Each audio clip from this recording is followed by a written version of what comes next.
सुप्रभात बच्चों, मैं आपकी हिंदी की अध्यापिका और आज हम हिंदी का पाठ 22 शुरू करने जा रहे हैं जिसका शीर्षक है वाक्य। ठीक है बच्चों, पाठ 22 वाक्य ये अंग्रेजी में क्या कहते हैं? सेंटेंस। ठीक है, तो चलिए नीचे लिखे वाक्यों को ध्यान पूर्वक पढ़िए। पहला देखिए, खेल मैदान लड़के में है रहे। तो देखिए, जंगल है शेर में रहा घूम। तो ये वाक्य आपको सही लग रहे हैं? नहीं, समझ ही नहीं आ रहा बात क्या हो रही है। आपने देखा कि दोनों वाक्य बड़े अटपटे से हैं। इनका अर्थ स्पष्ट नहीं है क्योंकि शब्दों का क्रम व्याकरण के नियमों के अनुसार नहीं दिया है, नहीं दिया गया है। ठीक, अर्थ नहीं दिया गया है। आप जानते हैं कि वर्णों के मेल से शब्द और शब्दों के मेल से वाक्य बनते हैं, परंतु शब्दों का मेल सार्थक होने पर ही सही वाक्य की रचना होती है। यानी शब्दों का मेल जो होता है सही अर्थ में होना चाहिए, उनको सही अर्थ में लिखा जाना चाहिए, तभी हमारा वाक्य बनता है, परंतु ये गलत है। उपर्युक्त वाक्यों को यदि इस प्रकार लिखा जाए तो वाक्य कहलाएंगे। लड़के मैदान में खेल रहे हैं, शेर जंगल में घूर रहा है, कट घूम रहा है। ठीक है, यहाँ पे घूम रहा आएगा, शेर जंगल में घूम रहा है। इस प्रकार शब्दों के अर्थपूर्ण समूह को वाक्य कहते हैं। ऐसा नहीं आपने कुछ भी शब्द आगे पीछे करके वाक्य बना दिया, नहीं, उनका एक अर्थ होना चाहिए, बात समझ आनी चाहिए कि क्या बात हो रही है। तो समूह को वाक्य कहते हैं, सार्थक रूप से लगाए जाते हैं शब्दों।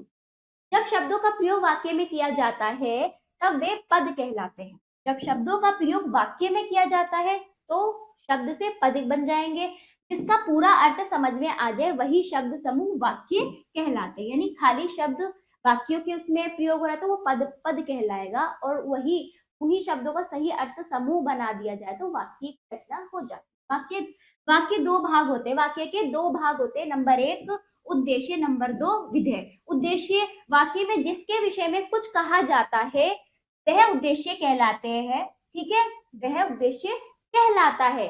यह प्राय वाक्य में प्रारंभ में आता है। इसमें कर्ता और कर्ता का विस्तार, विशेषण आदि आता है। जैसे मेरा मित्र मोहन, उद्देश्य कल आ रहा है।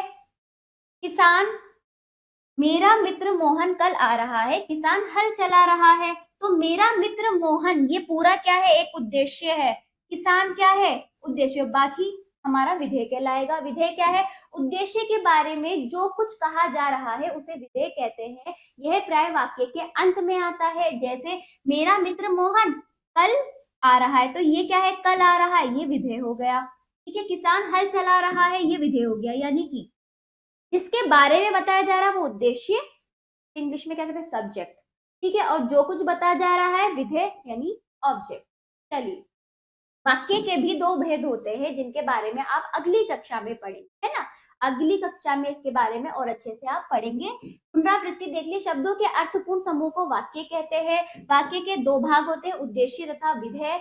जिसके संबंध में बात की जाए वह उद्देश्य होता है। उद्देश्य या कर्ता के बारे में जो कुछ कहा जाए वह विधेय कहलाता है। समझ में आया? आओ करें अभ्यास। पहला देखिए, निम्नलिखित वाक्यों में से उद्देश्य और विधेय छाटिए। मेरा मित्र कल आ रहा है, तो मेरा मित्र क्या हुआ? उद्देश्य।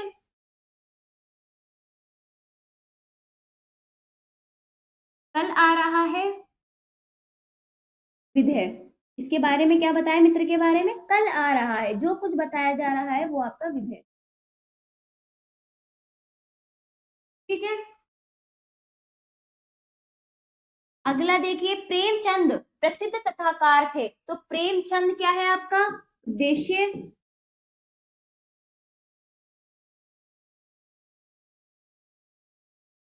प्रेमचंद क्या है आपका? उद्देश्य। इसके बारे में प्रेमचंद के बारे में क्या बताया है? प्रसिद्ध कथाकार थे,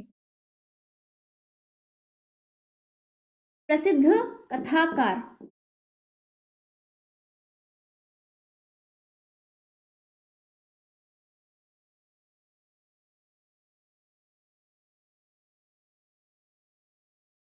ठीक है, अगला देखिए, कवि सूरदास कृष्ण भक्त थे। कवि सूरदास आपका क्या हो गया? उद्देश्य। कवि सूरदास उद्देश्य। कृष्ण भक्त थे। क्या थे? इनके बारे में क्या बताइए? क्या थे? कृष्ण भक्त थे। ये इनका, इनके बारे में जो बताया वो विधेय में आएगा।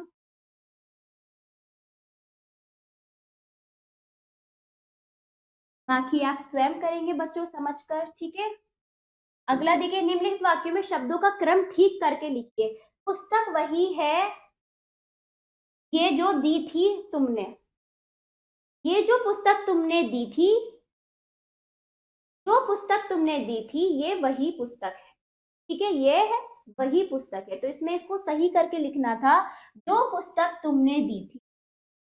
तो हमें ये जो पदों के, शब्दों के जो पद हैं, ये इनको आगे पीछे सही करके हमें वाक्य को एक अच्छा सही अर्थ देना है। जो पुस्तक तुमने दी,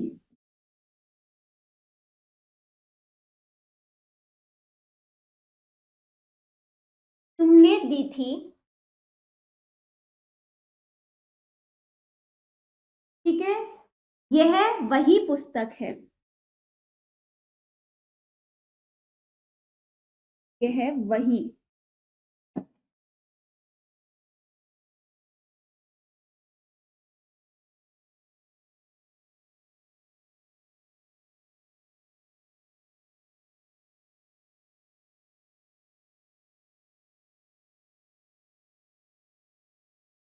तो दूसरा देखिए बच्चों, हुई घनघोर वर्षा, तो आप लिख सकते हो आज घनघोर वर्षा हुई। तो आज घनघोर वर्षा हुई। आज घनघोर वर्षा हुई, इस प्रकार हमें सही करके लिखना था। परिश्रम कुंजी की सफलता है, यानी सफलता की कुंजी परिश्रम है, हमें इसे सही करके लिखना है। सफलता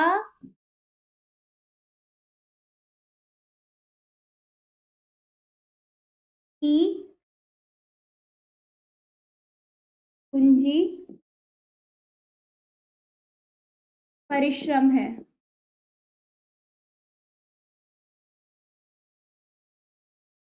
सफलता की कुंजी परिश्रम है, बाकी दो आप स्वयं करेंगे बच्चों। ठीक है, निम्नलिखित उदाहरण के अनुसार वाक्य बनाकर लिखिए। माँ ने मुझे समझाया, माँ ने कहा। इस वाक्य को इस प्रकार लिखना था, माँ ने मुझे समझाते हुए कहा। तो ये उदाहरण दिया है, तो अब आपको भी इसी प्रकार इसी उदाहरण के अनुसार लिखना था। जैसे कि पहला देखिए, नागराजन दौड़ा, नागराजन राजप्पा के पास पहुंचा।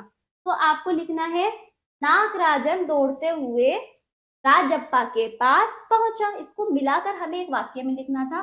तो लिखिए, नागराजन,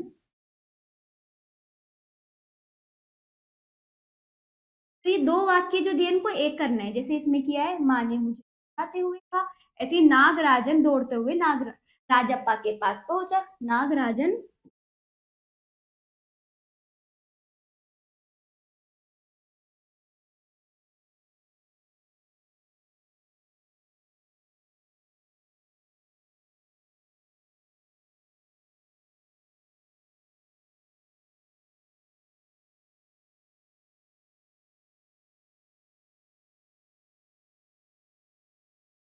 ठीक है, ऐसे ही देखिए अगला, अंतरिक्ष यान उड़ा, अंतरिक्ष यान चंद्रमा पर पहुंचा। तो आपको बोलना है, अंतरिक्ष, आपको लिखना है यहाँ पर कट, आपको क्या लिखना है, अंतरिक्ष यान उड़ते हुए चंद्रमा पर पहुंचा। तो आपको एक वाक्य में करना था इसको, अंतरिक्ष यान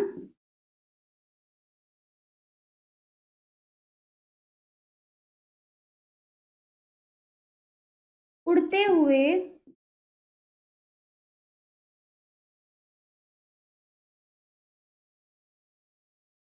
चंद्रमा पर पहुंचा।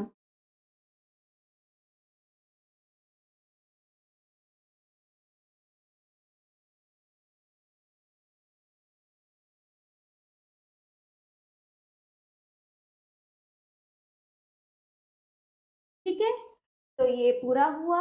अगला देखिए, बाकी दो आप स्वयं करेंगे। निम्नलिखित रिक्त स्थानों की पूर्ति कीजिए। शब्दों के अर्थपूर्ण समूह को क्या कहते हैं? शब्दों के अर्थपूर्ण समूह को वाक्य कहते हैं। दूसरा, वाक्य के डैश भाग होते हैं। ठीक है, वाक्य के वाक्य के दो भाग होते हैं। कितने होते हैं? दो भाग। वाक्य के दो भाग होते हैं, एक दूसरा विधेय, एक उद्देश्य दूसरा विधेय। ठीक है, तीसरा देखिए, जब शब्दों का प्रयोग वाक्य में किया जाता है तब वे पद कहलाते हैं। क्या? पद। ठीक है। अब देखिए, वाक्य में जिसके विषय में कुछ कहा जाता है, जिसके विषय में कुछ कहा जाता है, वह विधेय कहलाता है।